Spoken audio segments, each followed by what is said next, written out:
HFY had spent 40 cycles watching aliens kill each other. It was his job. The Valanthe hegemony paid him well to sit in observation posts across the galaxy and take notes while other species fought and died. He had seen over 200 civilizations wage war. He had watched empires rise and fall. He had documented every weapon, every tactic, every desperate last stand that lesser beings could imagine. He was very good at his job, and he was very bored. The assignment to observe humans had come 3 days ago. HFY had read the preliminary files during his journey to the observation post and found nothing interesting. Humans were a young species. They had only discovered faster-than-light travel 30 of their years ago, which was nothing in galactic terms. Their ships were slow and poorly armed. Their bodies were soft and weak. They needed to sleep for a third of every day cycle and could die from something as simple as bad water or extreme temperatures. HFY had written his preliminary assessment before even arriving at the observation post. Humans were not a threat. They were barely worth studying. The only reason the High Council had sent him was because humans had been expanding quickly, establishing colonies on dozens of worlds in a short time. The Council wanted to know if they should be concerned. They should not be concerned, HFY had decided. Humans were fragile creatures who would break easily when the hegemony decided to expand into their territory. His observation post hung in orbit above a world the humans called Kepler 442b.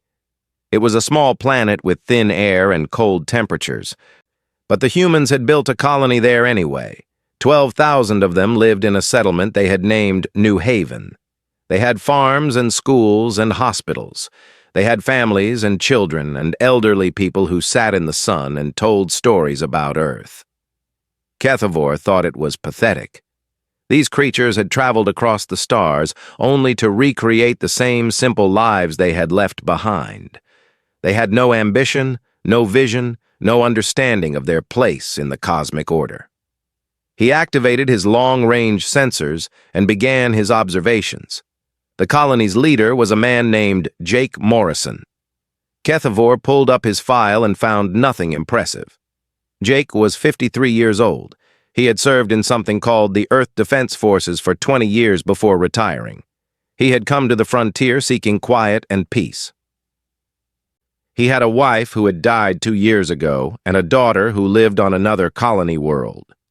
Jake spent his days resolving disputes between farmers and approving construction permits. He was a bureaucrat, not a warrior. HFY made a note that the colony's leadership would collapse quickly under pressure. The security chief was more interesting but still unremarkable.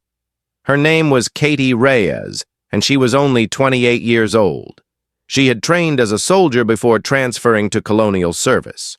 She was fit and capable, but she commanded a force of only 300 armed personnel. Most of them were volunteers with minimal training. They had outdated weapons and no heavy equipment. HFY calculated that the colony could field perhaps 500 fighters if they armed every able-bodied adult. It would not matter. 500 humans with primitive guns could not stand against a real military force. And a real military force was coming. The Draxians had been tracking human expansion for months. They were a warrior species who had built their civilization on conquest and slavery. They raided weaker worlds, captured their populations, and sold them across the galaxy. They had done this for thousands of years, and they had never failed to take what they wanted. A Draxian fleet was approaching Kepler 442b at that very moment, 15 warships carrying 4,000 warriors. Their commander was a scarred veteran named Vexwrath who had conquered over 30 worlds. He was efficient and brutal and utterly without mercy. HFY had observed the Draxians before. He knew exactly how this would unfold. Vexwrath would broadcast a surrender demand. The humans would either comply and become slaves, or they would resist and be slaughtered. Either way, the colony would fall within hours. HFY had seen it happen dozens of times with dozens of species. He settled into his chair and prepared to take notes. This would be routine work. He might even finish early and have time to review the data before sending his report to the High Council. On the planet below, Jake Morrison was reviewing supply reports when his communications officer ran into his office. The young man was pale and breathing hard. He told Jake that long-range sensors had detected a fleet approaching. Not human ships. Unknown configuration. Coming fast.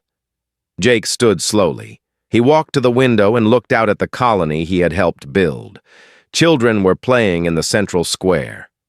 Farmers were bringing in the morning harvest. An old woman was feeding birds near the fountain. It was a peaceful scene, full of life and hope. Jake's hands did not shake. His voice did not waver.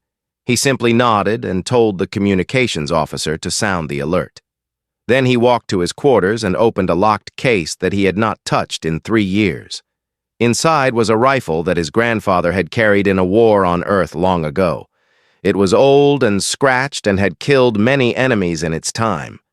Jake checked the weapon, loaded it, and walked back outside. Katie Reyes met him in the corridor. She had already heard the news. Her face was calm, but her eyes were hard. She asked Jake what he wanted to do. He told her to gather everyone who could fight. She nodded and left without another word. Within minutes, sirens were wailing across New Haven. People stopped what they were doing and looked up. Parents grabbed their children. Workers put down their tools. Everyone knew what the sirens meant. They had drilled for this possibility, though most had hoped it would never come. The colony had no warships capable of fighting a real fleet. They had no heavy weapons or defensive shields. They had only themselves, their small arms, and whatever they could build or improvise in the time they had left. Kethvor watched the humans scramble and felt a flicker of pity. These creatures had no idea what was coming. The Draxians would sweep through their little settlement like fire through dry grass. The humans would scream and beg and die, and then the survivors would be put in chains and dragged away to spend the rest of their short lives in suffering. It was the way of the galaxy. The strong consumed the weak. The humans were weak, and they would be consumed. Kethvor began recording. He would document every moment of their destruction, and then he would move on to his next assignment. That was his job. That was all there was. He did not know yet how wrong he was about everything. The Draxian fleet arrived in orbit above Kepler 442b exactly when Kethvor's calculations had predicted. 15 warships arranged themselves in standard assault formation, their weapons charged and ready. They were beautiful in a terrible way, all sharp angles and dark metal, built for one purpose only. Vexrath broadcast his ultimatum on all frequencies. His voice was deep and cold. He told the humans that they had 1 standard hour to surrender. If they complied, they would be taken as slaves but allowed to live. If they resisted, they would be exterminated down to the last child. He had given this speech many times before. Most species started weeping within minutes. Kethvor adjusted his sensors to focus on the colony below. He wanted to capture the moment when hope died in the humans' eyes. It was always the same. First came denial, then fear, then desperate pleading. Some species tried to negotiate. Some tried to hide. Some simply collapsed and waited to die. The humans did none of these things. Jake Morrison stood in the central square and addressed his people. His voice carried across the entire colony through the speaker system. Kethvor listened carefully, expecting the usual mix of false courage and hidden terror. Jake spoke simply. He told his people that enemies were coming. He told them that these enemies wanted to take their children and make slaves of their families. He told them that surrender meant chains and suffering and death far from home. Then he asked a single question. Would anyone like to fight?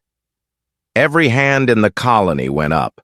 The elderly and the young, the farmers and the teachers, the doctors and the engineers, mothers holding babies raised their free hands. Men who could barely walk stood tall and volunteered. Even some of the older children stepped forward before their parents gently guided them back. HFY felt the first flicker of surprise. This was not normal. When faced with overwhelming force, most species fragmented. Some wanted to fight, some wanted to flee, some wanted to surrender. Arguments broke out, factions formed, unity collapsed under the weight of fear. But these humans stood together without hesitation. Not a single voice called for surrender. Not a single person tried to flee. They simply raised their hands and waited for instructions. Katie Reyes took command of the defense with cold efficiency. She had studied urban warfare during her training, and she knew that their only chance was to make the enemy pay for every step. She divided the colony into sectors and assigned defenders to each one. She identified choke points where small numbers could hold against larger forces. She planned ambush positions and kill zones and fallback routes. The colonists worked faster than HFY thought possible. They moved furniture and vehicles to create barricades. They dug trenches and set traps. They turned their homes and shops into fortresses. The schoolhouse became a medical station. The warehouse became an armory. The church became a command center. HFY watched a man named Danny Ortiz, a farmer who had never fired a weapon in anger, practice reloading his rifle until his fingers bled. He watched a woman named Maria Santos, a grandmother of 7, carefully prepare explosive charges from mining supplies. He watched teenagers carry ammunition to defensive positions while their parents checked weapons and said goodbye to each other. The humans were not panicking. They were preparing. What disturbed HFY most was the smiling. These people should have been terrified. They were facing certain death or slavery. Yet many of them smiled as they worked. Not happy smiles, but grim smiles of determination. Some even laughed as they embraced their families for what might be the last time. An old man named Pete Dawson, who had fought in wars on Earth decades ago, sat on a bench cleaning an ancient shotgun. A young woman asked him if he was afraid. Pete looked up at her with clear eyes and shook his head. He told her that he had lived a good life. He had seen his children grow up. He had held his grandchildren. If today was his day to die, then he would die well. He would take as many of these alien bastards with him as he could. The young woman laughed and loaded her own weapon. When the hour ended, Jake Morrison stood before a communications screen and recorded his response to the Draxians. His face was calm. His voice was steady. He did not beg or plead or try to negotiate. He said 3 words, "Come and take them." Then he cut the transmission and walked to his position at the barricades. The Draxians landed their assault craft on the outskirts of New Haven. The craft touched down in perfect formation, and the warriors poured out in disciplined ranks. They were massive creatures, standing over 2 meters tall, covered in natural armor that could stop most weapons. Their plasma rifles hummed with deadly energy. They had trained for combat since birth and knew nothing else. Vexarath expected the usual resistance. A few brave fools would shoot at his warriors and die quickly. Then the civilians would scatter and hide, and his troops would hunt them down like animals. The whole operation would take perhaps an hour. The Draxians advanced into the colony in standard formation. They moved through the outer streets, their sensors scanning for targets. The buildings around them were silent. The streets were empty. No movement anywhere. One of the officers reported that the humans had fled. Perhaps they were hiding in the central buildings. Perhaps they had already given up. The Draxians pushed deeper into the settlement, relaxed and confident. They turned a corner into the main street. The world exploded. Gunfire erupted from 17 different positions. Windows, rooftops, doorways, basements. The humans had let the Draxians walk into the center of their kill zone before opening fire. The first volley cut down 30 warriors before they could react. The Draxians scrambled for cover, firing back at the hidden positions. Their plasma bolts burned through walls and shattered windows. But the humans were already moving, falling back through prepared routes to new positions, firing as they went. Kethvor watched a Draxian warrior charge toward a human position. The human, a thin man named Greg Palmer, who had been an accountant 3 hours ago, stood his ground and fired. His bullet punched through the warrior's armored skull and dropped him instantly. That should not have been possible. Kethvor knew Draxian physiology. Their chitin could stop plasma bolts at medium range. A simple metal projectile should have bounced off without effect. He ran a quick analysis and felt his blood chill. The humans had modified their weapons. They had overcharged the propellants and reinforced the barrels. They were firing projectiles at velocities that should have destroyed the guns in their hands. The recoil alone should have shattered their bones, but they kept firing, absorbing the punishment, killing Draxians with every shot. These soft, fragile creatures were not fighting like prey. They were fighting like something else entirely. The battle for New Haven entered its 3rd hour, and Kethvor had stopped taking analytical notes. He was simply watching, unable to look away from his screens. The Draxians had brought 4,000 warriors to this colony. They had expected to crush 12,000 soft, weak humans in minutes. Instead, they were dying in the streets, falling to primitive weapons wielded by farmers and teachers and shopkeepers. The humans fought in ways that Kethvor had never documented before. They did not hold static positions until they were overrun. They did not break and flee when outnumbered. They moved constantly, attacking from unexpected angles, vanishing before the Draxians could respond, appearing somewhere else to strike again. A young man named Ryan Costa led a team of 8 civilians through the sewers beneath the colony. They emerged behind a Draxian formation and opened fire, killing a dozen warriors before disappearing back underground. The Draxians sent troops after them, but the tunnels were filled with traps. 30 more warriors died in the darkness before Vexwrath ordered his forces to stay above ground. Ryan was 20 years old. He had been studying engineering at the colony's small college. He had never killed anyone before today. By the end of the 3rd hour, he had killed 19 Draxians and saved countless human lives with his raids. Kethvor watched Katie Reyes coordinate the defense from the church. She had taken a plasma burn to her left arm during the opening exchange, but she refused medical treatment. The wound was severe. Her flesh was blackened and blistered. A normal person would have been screaming in pain. Katie simply wrapped it in bandages and kept giving orders. Her voice was calm as she directed defenders to new positions. She tracked enemy movements on a crude map and predicted where they would attack next. She was right almost every time. When a Draxian force tried to flank the eastern barricade, Katie had already positioned a team there to meet them. When another force pushed toward the medical station, human fighters emerged from hiding and cut them down.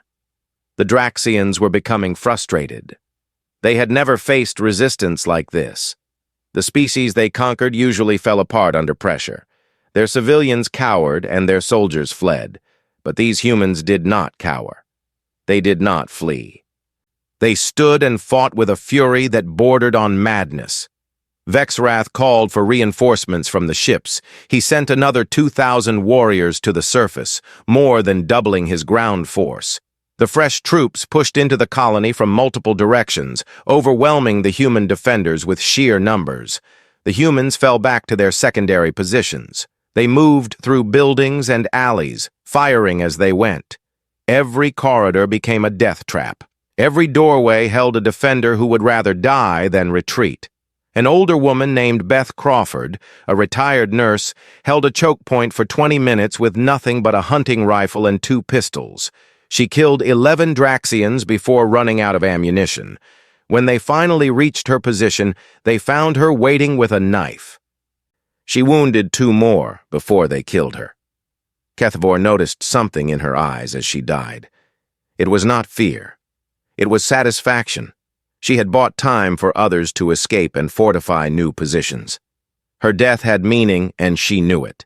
The humans seemed to understand something that other species did not. They knew they could not win this battle through strength alone. The Draxians were bigger, stronger, and more numerous. But the humans could make them pay for every step forward. They could bleed them with every advance. They could turn this invasion into a nightmare. Ryan Costa made his final attack near the end of the 6th hour. His team had been reduced to 3 survivors, all of them wounded. They had run out of ammunition hours ago and had been scavenging from fallen Draxians. Ryan had a plan, but he knew it would be his last. The Draxians had established a command post in a captured warehouse.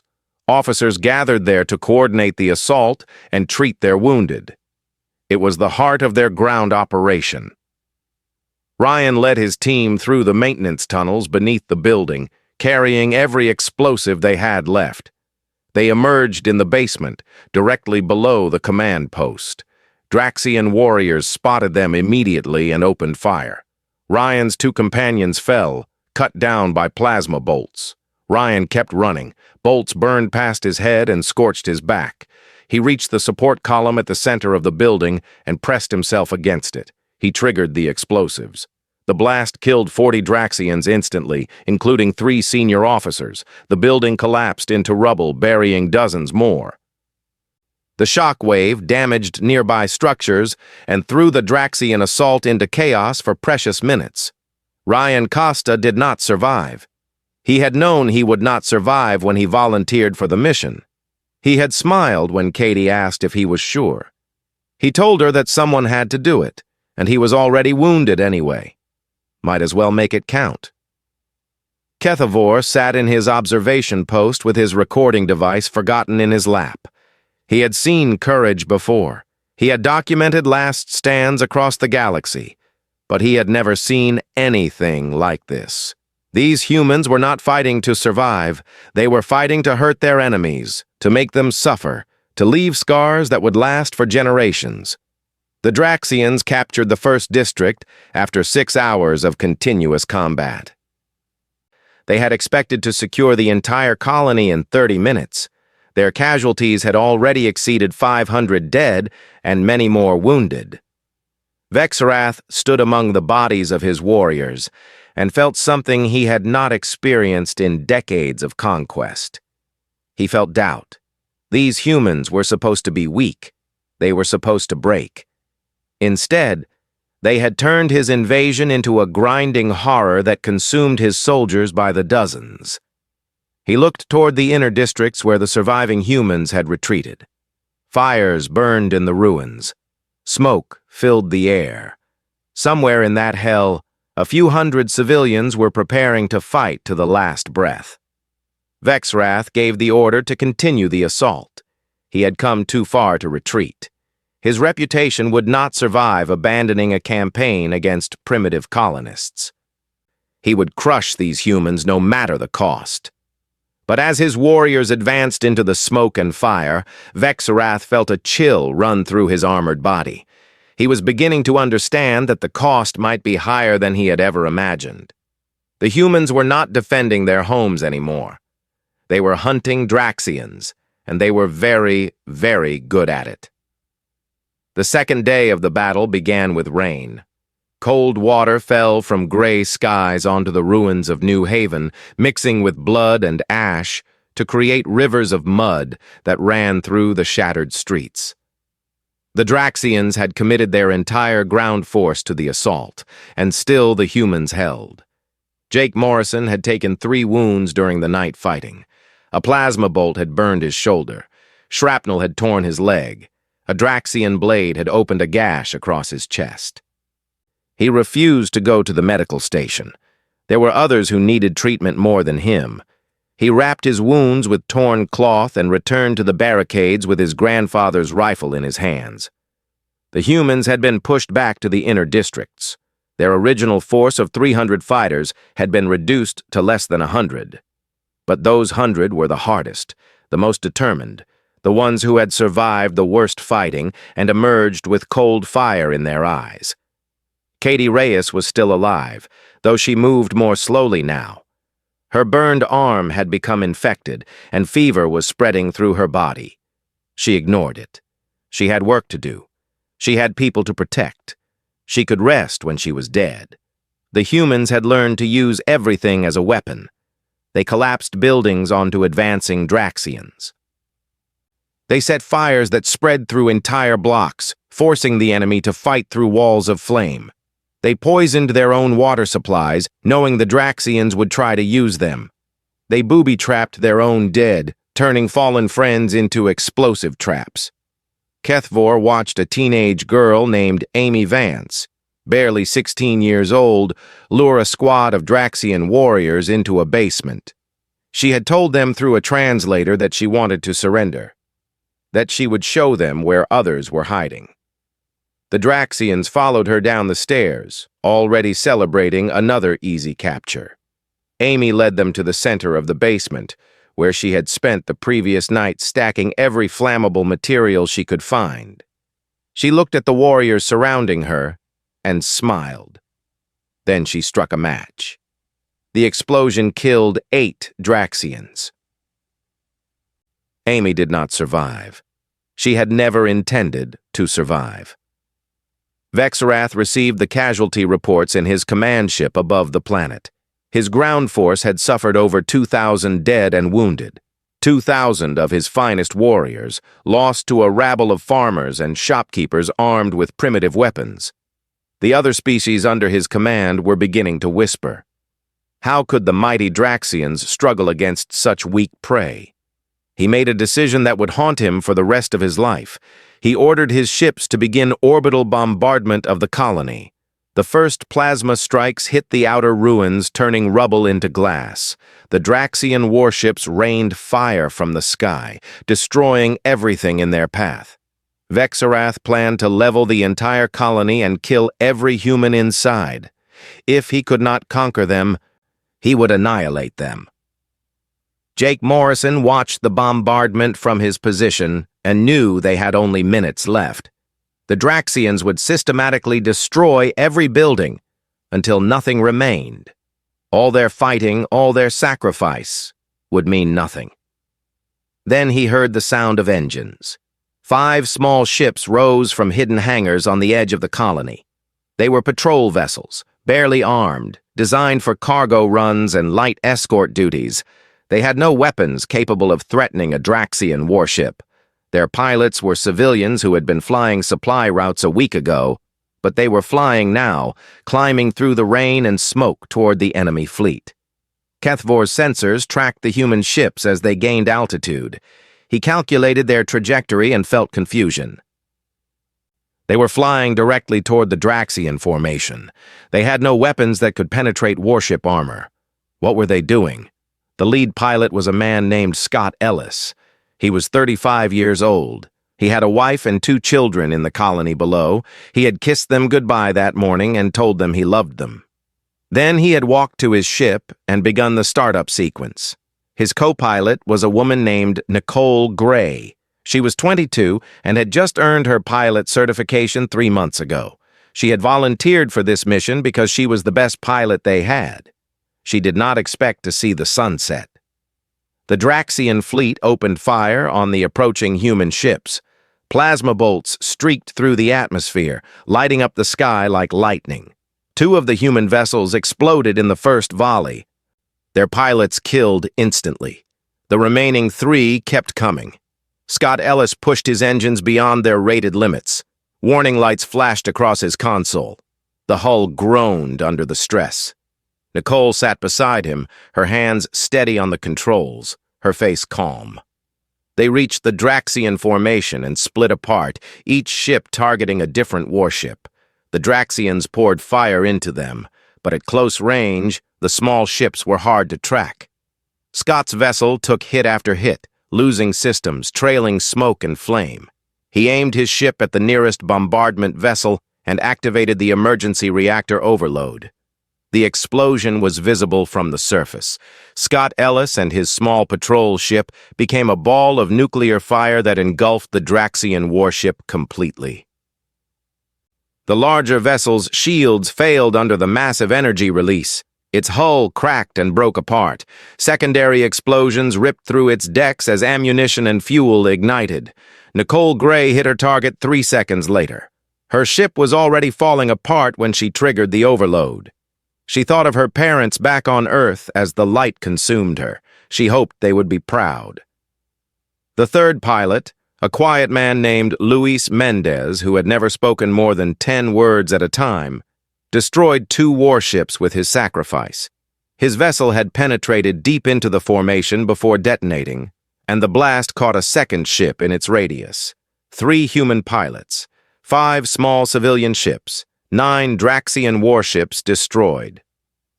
Kethvor stared at his screens in silence. His hands trembled. His hearts beat too fast. He had documented hundreds of battles, but he had never seen anything like this. These humans had flown to certain death without hesitation. They had smiled as they climbed into their ships. They had sacrificed themselves to protect people they would never see again. The bombardment stopped. The Draxian fleet pulled back, their formation shattered, their confidence broken. Vexarath stood on his command deck and stared at the burning wreckage of his ships. He had lost 9 warships to 3 suicide attacks. His fleet had been cut nearly in half. On the surface below, the surviving humans watched the fires in the sky and wept. They wept for the pilots who had saved them. They wept for everyone they had lost. Then they dried their tears and returned to their positions. The battle was not over yet. The battle for New Haven lasted 6 days. On the 3rd day, the Draxians launched a massive assault with every warrior they had left. They pushed through the human defenses block by block, paying for each meter with blood. The humans retreated to the central square, the same place where Jake Morrison had asked for volunteers just days before. Less than 60 defenders remained, most of them wounded, all of them exhausted. Katie Reyes died on the 4th day. She had led a counterattack against a Draxian breakthrough, charging into the enemy with nothing but a rifle and a knife. Her burned arm had stopped working hours before, but she fought with one hand and refused to fall. She killed 11 Draxians before they finally brought her down. Even then, she managed to trigger a grenade with her dying breath, taking 3 more enemies with her. Jake Morrison found her body after the fighting moved on. He knelt beside her in the mud and closed her eyes. He did not cry. He had no tears left. He simply picked up her rifle and returned to the barricades. On the 5th day, the Draxians tried to negotiate. Vexarath broadcast an offer of safe passage for any human who surrendered. He promised that those who laid down their weapons would be treated well and eventually returned to human space. It was a lie, and everyone knew it was a lie. But Vexarath hoped that exhaustion and despair might make the humans believe. No one surrendered, not a single person. Jake Morrison broadcast his response in a voice raw from smoke and exhaustion. He told Vexarath that they would fight until no human remained standing. He told him that for every human the Draxians killed, they would pay 10 of their own. He told him that this colony would become a graveyard for any enemy who set foot on its soil. Then he returned to fighting. The final assault came on the 6th day. The Draxians had lost over 3,000 warriors and had only a few hundred left. Their remaining warships had pulled back to the edge of the system, damaged and demoralized. But Vexarath could not retreat. His honor, his career, his very identity demanded that he crush these humans. He led the assault personally. He marched through the ruined streets with his warriors, stepping over the bodies of the fallen, both Draxian and human. The central square was just ahead. A handful of humans waited behind their final barricade. Jake Morrison stood at the center of the defense. He had run out of ammunition hours ago. His grandfather's rifle was empty and broken. He held only a machete that he had taken from a supply shed. Beside him stood 14 survivors, farmers and teachers and engineers, an old man named Pete Dawson who had promised to die well, a teenage boy named Chris Porter who had lied about his age to join the Defenders, a pregnant woman named Megan Torres who refused to hide in the shelter with the children. The Draxians charged. The humans met them. Jake Morrison killed 3 warriors before they brought him down. He was still swinging his machete when he died, still fighting, still refusing to surrender. His body fell among his enemies, surrounded by those he had killed. Pete Dawson kept his promise. He died well, his ancient shotgun empty, his hands around a Draxian throat. Chris Porter fell protecting Megan Torres, buying her time to retreat to the shelter. Megan made it to the door and turned to face the enemy. She had no weapon left. She stood in the doorway and spread her arms, blocking the entrance with her body. A Draxian warrior raised his weapon to kill her. The relief fleet arrived. 6 human warships dropped out of faster-than-light travel at the edge of the system. They were proper military vessels, heavily armed, crewed by trained soldiers. They had been traveling at maximum speed since receiving the colony's distress signal. They were too late to save Jake Morrison and Katie Reyes and so many others. But they were not too late to save the survivors. The human warships engaged the Draxian fleet immediately. In their weakened state, the remaining Draxian vessels could not fight. Vexarath ordered a full retreat. His ships fled toward the edge of the system, pursued by human fighters. On the surface, the surviving Draxian warriors found themselves surrounded. Human soldiers dropped from the sky in landing craft, weapons blazing. The warriors who had terrorized 100 worlds suddenly understood what it felt like to be prey. 300 Draxian warriors surrendered. The rest died fighting or fleeing. When the shooting stopped, the humans began counting their dead. Of the 12,000 colonists who had lived in New Haven, 8,000 had perished. The colony was in ruins. Entire districts had been flattened by orbital bombardment or destroyed in the fighting. It would take years to rebuild, but they had won. Megan Torres gave birth to a healthy daughter 3 months later. She named her Katie, after the woman who had given everything to protect the colony. The child would grow up hearing stories of the battle, learning the names of those who had died so that others might live. HFY transmitted his final report to the Valanthy High Council from his observation post. His hands still trembled as he recorded his assessment. He had been asked to evaluate whether humans posed a threat to the hegemony. His answer was unlike anything he had written in 40 cycles of service. He told the council that humans should never be engaged in combat. He told them that humans should never be threatened or provoked. He explained what he had witnessed, the impossible courage, the terrifying determination, the willingness to die for strangers and principles and things that other species could barely understand. HFY wrote that the Draxians had come to Kepler 442b expecting a massacre. They had been correct. They had simply misunderstood who would be massacred. He described how 12,000 civilians with primitive weapons and no military training had inflicted 90% casualties on a professional invasion force.